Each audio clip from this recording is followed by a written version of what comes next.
Terima kasih Tuan Yang Di-Pertua. Salam sejahtera, salam perpaduan, salam Malaysia Madani. Izinkan saya mulakan penggulungan Belanjawan 2023 dengan serangkap pantun. Belanjawan dibentang penuh harapan demi manfaat rakyat berbagai lapisan. Ayuh kita bersama, kawan dan lawan, bangkit bersama membina ekonomi yang mampat. Tuan Di-Pertua, Teluk Intan mohon menggulung atas perbahasan terhadap perbentangan Belanjawan 2023 oleh Yang Amat Berhormat Perdana Menteri yang juga Menteri Kewangan. Tidak lupa juga saya mengucapkan selamat menyambut Hari Wanita Sedunia pada hari yang penuh berkat ini. Tuan Di-Pertua dan ahli-ahli yang berhormat, terlebih dahulu saya ingin mengucapkan terima kasih kepada 42 orang ahli yang berhormat yang telah pun membahaskan perkara berkaitan Belanjawan 2023 di bawah Kementerian Pembangunan Kerajaan Tempatan KPKT, khususnya dalam 4 bidang yang utama, iaitu A. Kerajaan Tempatan, B. Perumahan, C. Perkhidmatan Kebombaan dan D. Pengurusan sisa pepecah. Saya mengucapkan terima kasih kepada semua ahli-ahli yang berhormat yang telah mengambil bahagian dalam perbahasan. Seperti mana Dewan Yang Mulia ini sedia maklum, keutamaan Belanjawan tahun ini adalah pembaharuan ke arah membangun Malaysia Madani yang berteraskan 6 tongkat utama, iaitu kemampanan, kesejahteraan, daya cipta, hormat, keyakinan dan ihsan. Tuan Yang Di-Pertua, izinkan saya memberikan sedikit perspektif umum mengenai bajet yang diperuntukkan kepada KPKT untuk tahun ini. Secara keseluruhannya, KPKT telah menerima peruntukan sebanyak 5.33 bilion. Daripada jumlah tersebut, perbelanjaan mengurus diperuntukkan 1.77 bilion dan perbelanjaan pembangunan sebanyak 3.55 bilion untuk melaksanakan sejumlah 359 projek, iaitu 247 projek sambungan dan 112 projek baru. Tuan Di-Pertua, saya telah sediakan teks penggulungan dijangka mengambil masa 3 jam. Tetapi saya hanya diperuntukkan 30 minit. Saya mohon maaf jika tidak sempat menjawab ke semua persoalan dibangkitkan oleh ahli-ahli yang berhormat yang budiman. Saya akan jawab dalam berikan jawapan bertulis. Untuk maklumat Dewan Yang Mulia ini, KPKT telah menerima pertambahan bajet bagi tahun ini sebanyak 186.9 juta atau tambahan sebanyak 3.63% berbanding tahun lepas.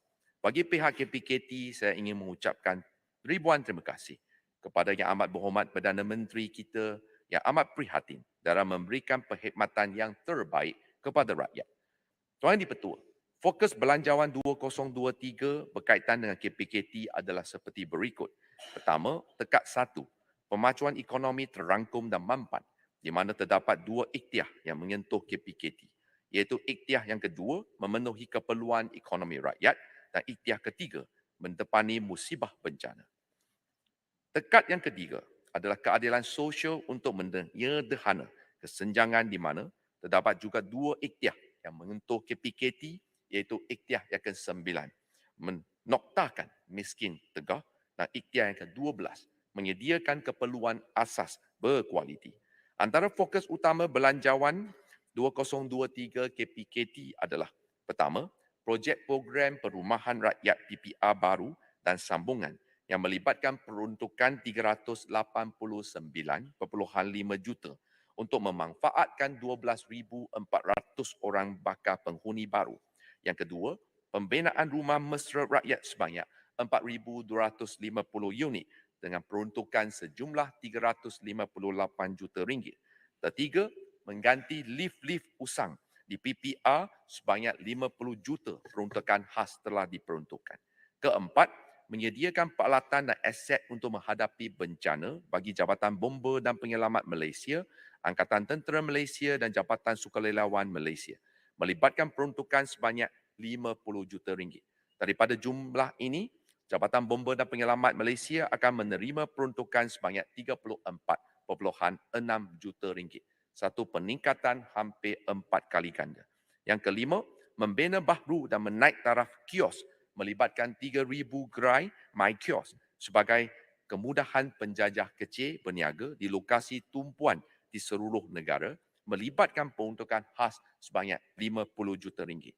Selain itu, Tuan Yang di-Pertua, kerajaan juga meluluskan jaminan sehingga RM5 bilion di bawah skim jaminan kredit perumahan SKJKP bagi memanfaatkan 20,000 orang peminjam dan pengecualian sepenuhnya duty stamp untuk rumah bernilai RM500,000 ke bawah bagi pemilikan rumah pertama dan pengecualian duty stamp sebanyak 75% untuk rumah bernilai RM500,000 ke RM1 juta bagi pemilikan rumah pertama. Tuan Yang di-Pertua, saya bagi pihak KPKT ingin merakamkan jutaan terima kasih kepada kerajaan kerana turut menyediakan peruntukan bagi menyokong keperluan penduduk di PPR dan komuniti amnya seperti berikut. Pertama, menyokong usaha NGO mengadakan kelas pemulihan anak-anak yang tercicir pembelajaran di PPR sebanyak 15 juta akan diperuntukkan. Kedua, menyediakan capaian internet percuma di 56 PPR terpilih untuk manfaat komuniti tanpa mengira kaum. Ketiga, memperkasa komuniti ketika bencana melalui geran pertubuhan prihatin komuniti untuk manfaat 2,000 persatuan penduduk melibatkan peruntukan sebanyak RM20 juta. Keempat, mempergiat aktiviti ekonomi rakyat seperti perusahaan makanan menggunakan platform Cloud Kitchen di bawah seliaan Yayasan Hasanah di bawah Khazanah melibatkan peruntukan RM30 juta. Dan kelima, menggerakkan program kebun komuniti dengan melibatkan peruntukan RM10 juta. Tuan di-Pertua, bab kerajaan tempatan. YB Ledang. Adakah YB Ledang telah bertanyakan mengenai status cadangan pembinaan Pit Stop at Tangkat, iaitu sebuah R&R mini berhampiran Toll Plaza Tangkat yang dikatakan menunggu kelulusan KPKT. Untuk makluman ahli yang berhormat, berita baik di mana permohonan tersebut telah diluluskan. Pada 3 hari bulan Mac 2 tahun ini, surat kelulusan telah dihantar kepada Majlis Daerah Tangkat pada 6 hari bulan Mac. YB Kuala Terengganu meminta supaya KPKT menaik taraf pasar borong Gong Pua, Kuala Terengganu. Memandangkan pasar borong ini tidak berada dalam keadaan terbaik untuk memberi keselesaan kepada pengguna.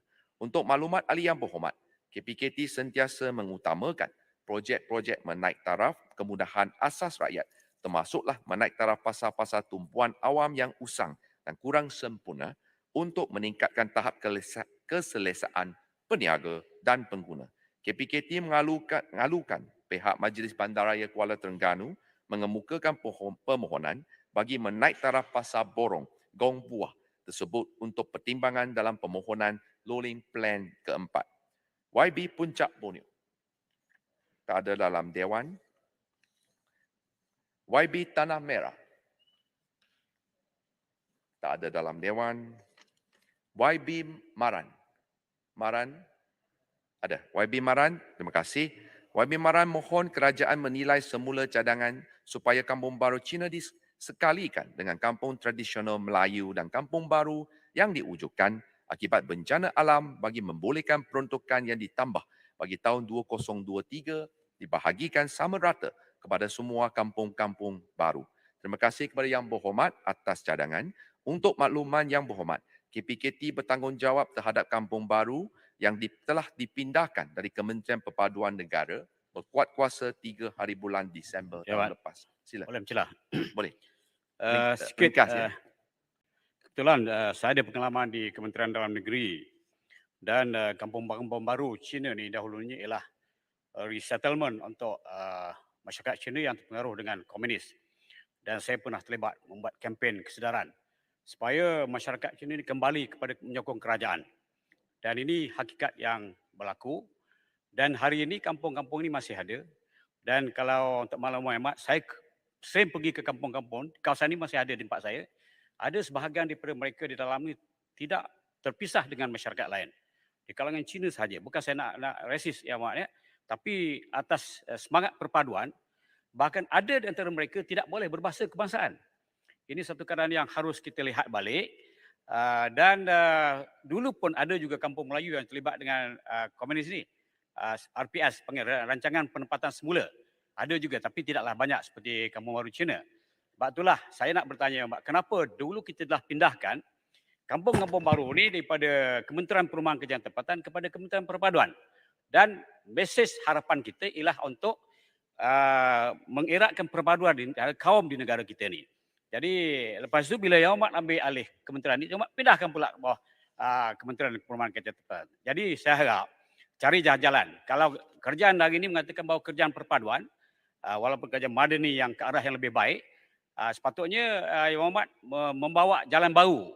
Bagaimana usaha-usaha harus dibuat supaya kita tidak mengasingkan penduduk Cina ini dengan masyarakat-masyarakat lain. Melayu, India, orang Asli dan sebagainya. Jadi saya harap kerajaan beri perhatian dan ambil tindakan serius dalam memastikan supaya semangat perpaduan negara kita ini dapat ditingkatkan. Terima kasih, Pak. Terima kasih kepada Yang Berhormat. Untuk maklumat Yang Berhormat, saya lah adalah budak daripada Kampung Baru Cina. Tetapi fasih berbahasa Melayu. Oleh kerana itu, tomahan yang berhormat, saya rasa tidak adil. Kita seharusnya, seperti saya selalu Saya tidak sarankan, kata, Pak. kita harus bersangka Ada baik. sebahagian. Ada Yang Mak sebahagian. kena faham maksud saya. Ya. Ada Sebahagian dengan penuh oleh bersama kerana ke itu, oleh kerana bahasa itu Melayu saya rasa, ada sebahagian. Saya biasa di Kampung Baru, Yang Mak. Tak salah Yang Mak Okey. defensif.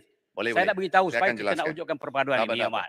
Memang, Saya rapat dengan mereka. Okey, Mak? Yang Berhormat Terima kasih banyak. okay, terima kasih Yang Ini Anda Berhormat. tarik balik tomahan tu. Saya tidak tomas, saya Yang tak cakap. Berhormat- Semua Yang Berhormat masyarakat Menteri. Cina tak reti bahasa Berhormat Melayu. Maran, Yang Duduk. Berhormat Menteri. Terima kasih. Hello Menteri. Ya. Yang Berhormat Silakan, Menteri, Menteri. Bakri. Yang Berhormat Nanti, Menteri, nanti. Bakri. Saya rasa saya boleh Yang Berhormat. jelaskan.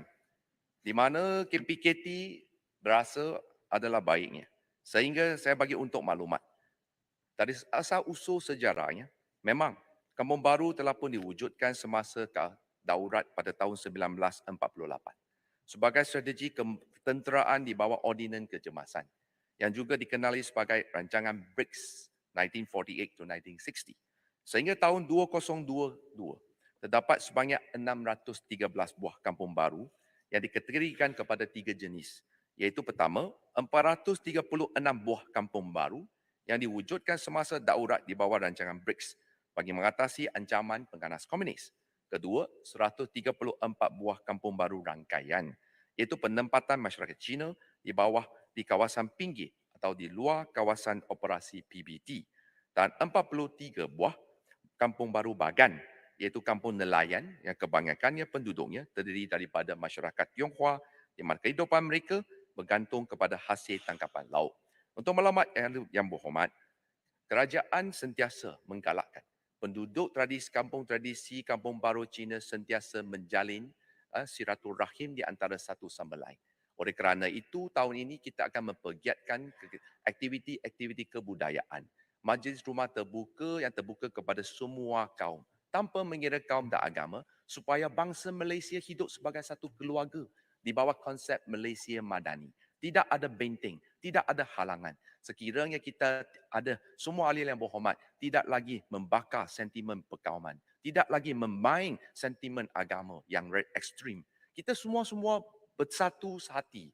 Tak kira kawan dan lawan, benalah semula negara kita yang tercinta ini. Saya mengajak supaya Yang Berhormat menjadi rakan sejati kepada KPKT. Kami sedia untuk menghulurkan bantuan, memberikan bekerja bersama untuk Yang Berhormat, kerana kita semua kedua-dua belah pihak mahu yang terbaik untuk negara kita.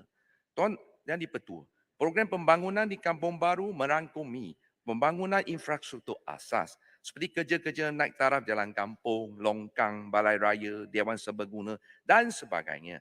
Termasuk juga program baik pulih rumah bagi golongan B44 yang berada di dalam kawasan Kampung Baru.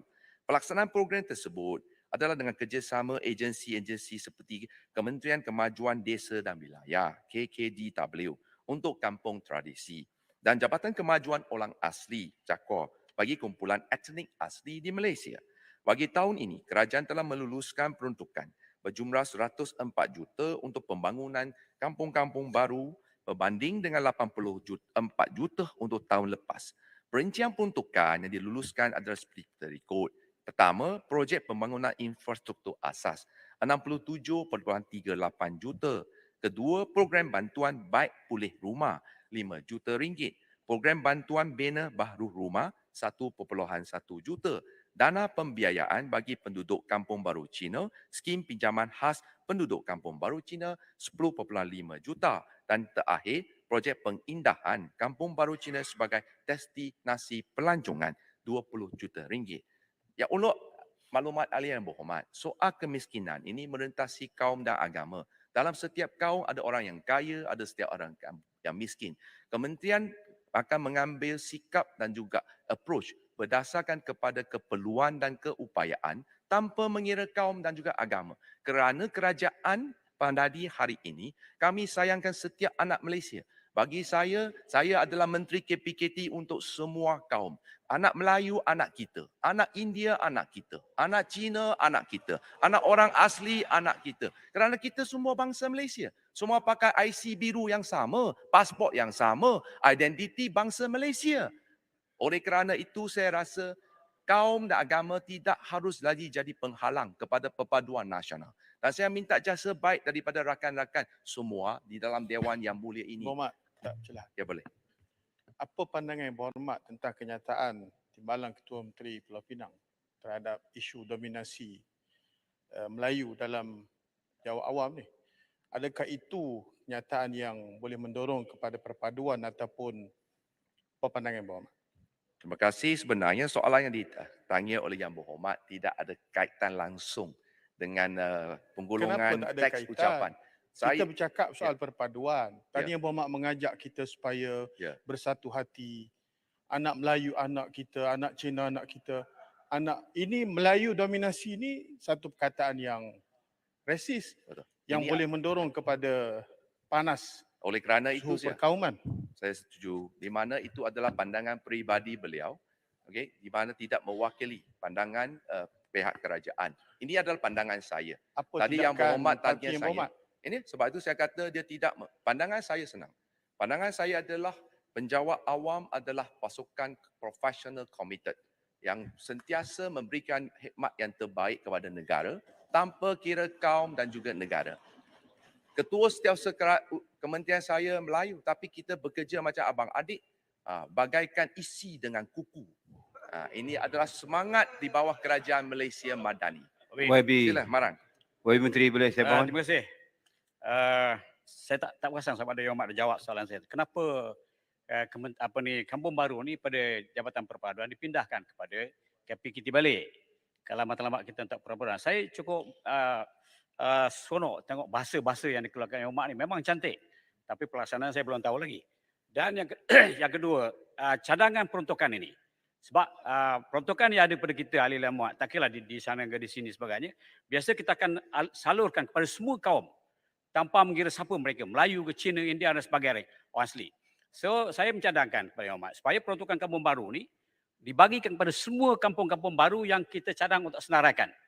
Sebab kalau Yang Berhormat turun ke bawah, kita dapat perbezaan. Bukan saya nak bayar Yang Berhormat, sebab saya setuju Yang Berhormat kata tak kira Melayu, Cina dan kita adalah saudara, anak beranak dan sebagainya. Saya setuju. Tapi maknanya dari segi pelaksanaannya, saya minta kalau oleh Yang Berhormat sebagai Menteri baru ni dapat merealisasikan konsep perpaduan yang benar-benar kita nak tanamkan negara Terima kita. kasih Yang Berhormat. Saya ada 50 muka surat. Sekarang baru masuk muka surat ke-8. Tinggal 11 minit lagi. Nanti saya tak jawab, Yang Berhormat marah pula. Tadi Yang Berhormat saya telah terangkan. Sudah terang, jangan bersuluh lagi. Tadi saya terangkan di mana kampung-kampung tradisi di bawah KKDW. Ada juga kampung-kampung orang asli di bawah Jakwa.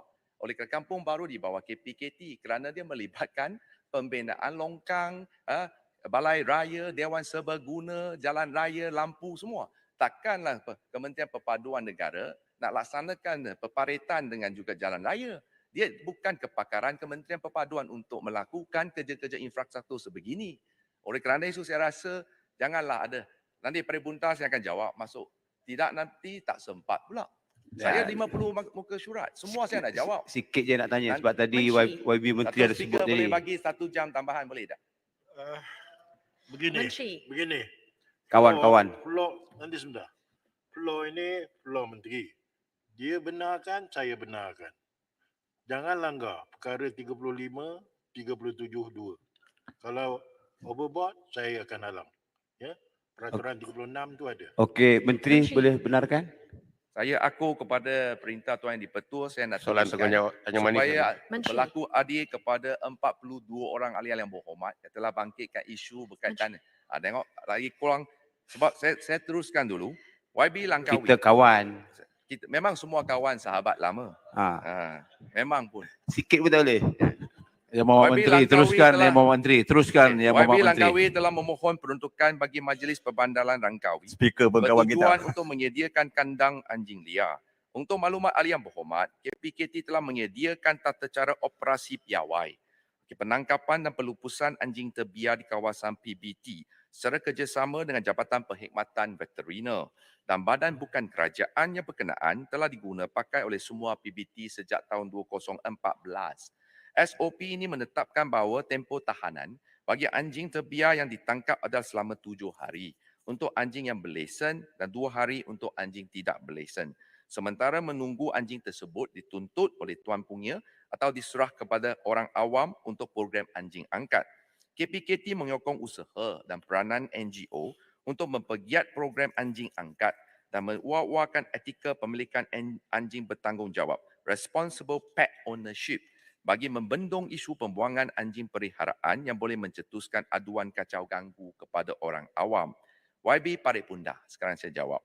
YB Paripunda telah memohon kemudahan Dewan Serbaguna di Pekan Kuala Kurau. Untuk makluman ahli yang berhormat, KPKT mengambil maklum berhubung keperluan menyediakan Dewan Serbaguna di kawasan Parit Buntah.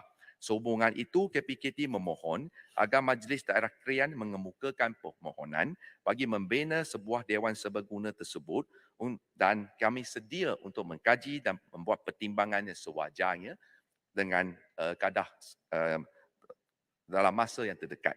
YB Klang.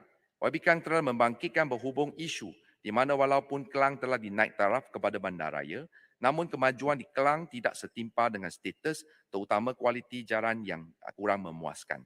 Untuk makluman ahli yang berhormat, Daerah Klang sebenarnya masih berstatus Majlis Perbandaran. Untuk maklumat ahli yang berhormat seterusnya, KPKT meletakkan fokus meningkatkan kemudahan asas rakyat seperti jalan raya yang rata, longkang yang bersih untuk penyaluran peruntukan BP1 bagi tahun 2023. Pada tahun 2020 hingga tahun lepas, KPKT telah meluluskan 42 projek menaik taraf dan membaik pulih jalan berjumlah 2.33 juta dan 21 projek menaik taraf serta membaik pulih parit dan longkang berjumlah 1.75 juta kepada Majlis Perbandaran Klang. KPKT tiada halangan untuk mempertimbangkan mana-mana permohonan dari yang berhormat untuk menaik taraf atau membaik pulih jalan raya dan longkang di kawasan Klang. YB Klang juga membangkitkan isu monopoli warga asing di Pasar Besar Meru dan tiada pemantauan oleh pihak penguatkuasa. Untuk maklumat ahli yang berhormat, PBT tidak pernah membenarkan mana-mana warga asing untuk memiliki lesen premis perniagaan kedai runcit, kedai makan dan di pasar-pasar. Kelulusan sewa tapak pasar awam dan pengeluaran lesen hanya diberikan kepada warga Malaysia sahaja. Dan warga asing yang bekerja dengan penyewa tapak awam pasar awam tersebut mestilah mempunyai permit kerja yang sah. PBT tidak akan berkompromi dengan mana-mana tindakan penyalahgunaan lesen tapak pasar oleh penyewa tempatan serta lesen sewaan tapak tersebut akan ditarik balik. Yang Berhormat Menteri, sikit saja. Saya terima kasih saya ucapkan tentang projek-projek yang akan membantu kawasan Kelang. Terima kasih. Tentang kita sedar tiada sebarang kelulusan untuk warga asing sebagai peniaga. Pekerja kita benarkan, peniaga.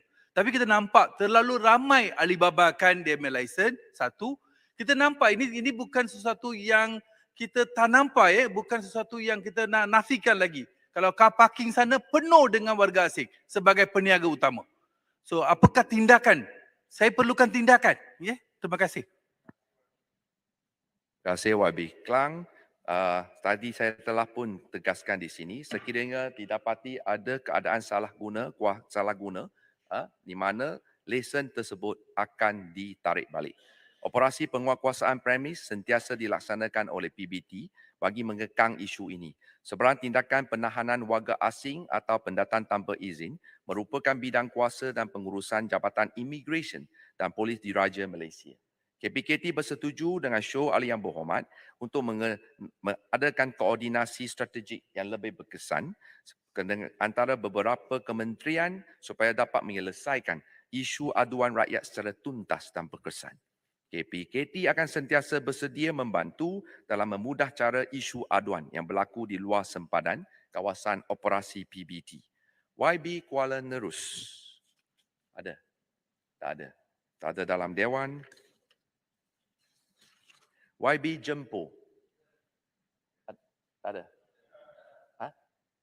Ada. YB Jempo memohon KPKT membangunkan semula gerai simpan 4 Bandar Seri Jempo yang telah uzur. Untuk makluman ahli yang berhormat, KPKT telah menerima permohonan bagi menaik taraf gerai simpan 4 Bandar Seri Jempo. KPKT akan mempertimbangkan projek tersebut berdasarkan aspek-aspek yang dapat menyumbangkan faedah dan impak positif terutamanya kepada komuniti setempat. Untuk maklumat ahli yang berhormat, di bawah Kerajaan Malaysia Madani, KPKT akan mengamalkan dasar baru setiap perolehan ataupun projek baru kena menepati 4 syarat. Pertama, dia mesti ada feasibility studies untuk elakkan lagi ada pembaziran, ketirisan dan projek-projek gajah-gajah putih yang terbengkalai. Kedua, dia mesti ada return of investment, ROI, supaya setiap sen yang kita belanja ini memberikan nilai pulangan pelaburan kepada rakyat. Yang ketiga, dia mestilah mempunyai ada CBA, Cost Benefit Analysis, supaya setiap sen yang kita belanja ini merupakan the best deal ataupun tawaran yang terbaik. Keempat, dia mesti menepati Credibility Index. Keempat-empat keperluan ini adalah dasar baru dan hala tuju KPKT, supaya setiap sen yang kita belanja, khususnya di mana dana pembangunan 3.55 bilion tersebut, kita akan memberikan impak yang terbaik daripada manfaat yang terbaik dan impak yang paling tinggi kepada rakyat seluruh Malaysia. Tuan Di-Pertua, YB Alostar telah mencadangkan untuk diwujudkan Heritage Trail yang menghubungkan tempat warisan ke Bandar Alostar. Untuk maklumat ahli yang berhormat, KPKT melalui Plan Malaysia akan membantu Majlis Bandaraya Alostar dalam merancang Heritage Trail Pusat Bandaraya Alostar dengan memasukkan tempat-tempat warisan dalam Bandaraya Alostar. Majlis Bandaraya Alostar boleh mengemukakan permohonan bagi menaik taraf laluan tersebut untuk pertimbangan kementerian ini di bawah Kepala BP1. YB Ampang. YB Ampang telah mencadangkan pindaan dibuat kepada beberapa akta seperti Akta 171 dan Akta 672. KPKT pada masa kini sedang melaksanakan semakan semula Akta Pengurusan Sisa Pepecah dan Pembersihan Awam tahun 2007 bagi memastikan pelaksanaan yang menyeluruh dan relevan dengan keadaan yang semasa. Dalam hal ini, cadangan-cadangan pindaan daripada pihak berkepentingan berdasarkan isu semasa dan keperluan di lapangan telah diteliti bagi penambahbaikan yang lebih komprehensif ke atas Akta 672. Selaras dengan matlamat kerajaan ke arah pelaksanaan ekonomi kitaran dalam pengurusan sisa pepecah, KPKT juga sedang meneliti keperluan pindaan akta berkaitan bagi negeri-negeri yang tidak menerima pakai Akta 672 iaitu Akta Kerajaan Tempatan tahun 1976 termasuk negeri Perak, Selangor dan lain-lain. Cadangan pindaan ini bertujuan untuk mewujudkan keseragaman pelaksanaan ekonomi kitaran bagi sisa pepecah di seluruh Malaysia. Selain itu, KPKT juga telah terlibat sama dalam sesi penyediaan perundangan subsidiari bagi enactment pengurusan sisa pepecah dan pembersihan awam tahun 2022 bagi negeri Sabah. Dalam sesi tersebut, KPKT telah mencadangkan pelaksanaan ekonomi kitaran diambil kira dalam penyediaan perundangan subsidiari. KPKT juga akan mengadakan libat urus dengan pihak Kerajaan Negeri Sarawak bagi mendapatkan kerjasama pihak dalam pelaksanaan ekonomi kitaran di negeri tersebut melalui perundangan sedia ada. Untuk maklumat ahli yang berhormat, di mana demi membersihkan, memastikan negara bersih, rakyat sejahtera, saya mengajak kawan-kawan, rakan-rakan yang saya muliakan di Dewan yang mulia ini, marilah kita istiharkan jihad terhadap kekotoran. Marilah kita lawan terhadap tapak sampah haram. Untuk maklumat Tuan Yang Di-Pertua, Yang Berhormat Menteri. ya, kita telah pun Yang Berhormat berjaya Menteri. melupuskan 127 tapak sampah haram sempena 100 hari pertama Kerajaan Malaysia Madani ini. telah melepasi KPI yang ditetapkan oleh kementerian sebanyak 100 tapak. Kita telah berjaya bersihkan 127 tapak. Untuk mengalakkan ekonomi kitaran, Kementerian KPKT telah mewujudkan 32 drive-thru. Kita ada McDonald drive-thru, KFC drive-thru. Sekarang ada juga recycling center drive-thru. Mana-mana rakyat yang pergi pasar kawasan strategik, drive-thru recycling center akan disediakan supaya mereka boleh jual old newspaper, boleh jual plastik, boleh jual minyak masak yang telah dipakai kepada drive-thru center ini, dan bayaran akan dibuat segera menerusi inisiatif e-wallet ataupun touch and go dan lain-lain. Tuan Di-Pertua, saya tahu memang kesuntukan masa dan ahli-ahli yang berhormat banyak persoalan. Saya akan bagikan jawapan bertulis sebagai menteri yang mematuhi waktu. Satu soalan je Yang Berhormat. Saya rasa saya ingin Yang Berhormat menutup, Menteri. tapi saya akan bagi jawapan bertulis. Tuan Yang Berhormat Di-Pertua, Menteri, berkenaan izinkan isu saya yang Berhormat akhir tak- kata ucapkan Berhormat. terima kasih kepada semua. Saya mula dengan serangkap pantun, saya juga akhiri dengan serangkap pantun. Sebelum Dari bantu Yang Berhormat perumahan Langkawi. sehinggalah PBT, KPKT setia berkhidmat dekat di hati. Marilah bekerjasama membangun Malaysia madani demi Pertiwi serta rakyat yang disayangi.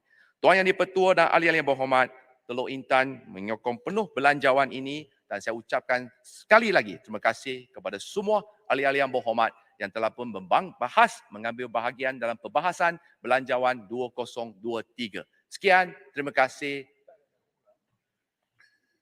Terima kasih Yang Berhormat.